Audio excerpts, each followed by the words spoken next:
कि chief justice Pakistan काजी फाइज ईसा ने वाज़े किया है कि अदलिया की आज़ादी पर हमला होगा तो सबसे पहले वो इनके साथ खड़े होंगे। हाई कोर्ट के 6 जजेस के खत के मामले पर समाअत करते हुए चीफ जस्टिस ने रिमार्क्स दिए कि इदारे अपनी आईनी हुदूद में रहकर काम करें। जजेस के काम में मुदाखलत हो रही है तो खुद तौहीन अदालत की कार्रवाई करें।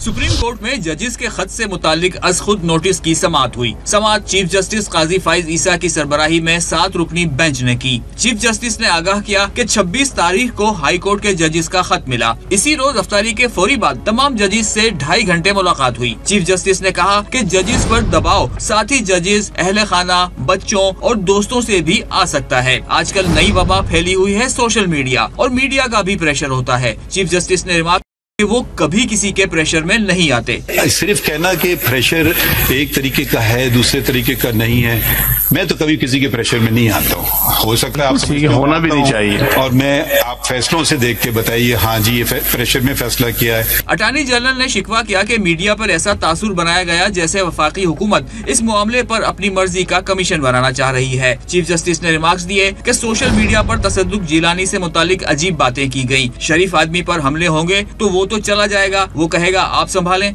अजीब अजीब बातें उनके मुतालिक हुई, मुझे शर्मिंदगी हुई, मुझे अफसोस हुआ कि मैंने इनको बल्कि हम दोनों ने इनका नाम दे करके इनके ऊपर ये लोगों ने इल्जामात और अजीब अजीब बातें शुरू कर दी।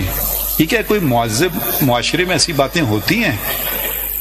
मुझे समझ नहीं आ रहा है हम जा किस तरफ रहे हैं कि हम स्ट्रेट वे हमने फैसला कर लिया है हमने बर्बाद करना है इस मुल्क को, इस नेशन को। चीफ जस्टिस ने वाजे किया कि ये तासुर के सुप्रीम कोर्ट ने अपने इख्तियारात हुकूमत या कमीशन को दे दिए बिल्कुल गलत है। अदलिया में किसी किस्म की मुदाखलत बर्दाश्त नहीं करेंगे। हमेशा कहा कि इदारे अपनी आईनी हुदूद में रहकर काम करें। सुप्रीम कोर्ट के पास कमीशन बनाने का आईनी इख्तियार नहीं। जजिस के काम में मुदाखलत हो रही है तो वो खुद तौहीन अदालत की कार्रवाई करें। तौहीन अदालत की कार्रवाई के लिए इजाजत की जरूरत नहीं। जब से चीफ जस्टिस बना किसी जज ने मुदाखलत की शिकायत नहीं की। केस की समाअत ईद के बाद तक के लिए मुलतवी कर दी गई।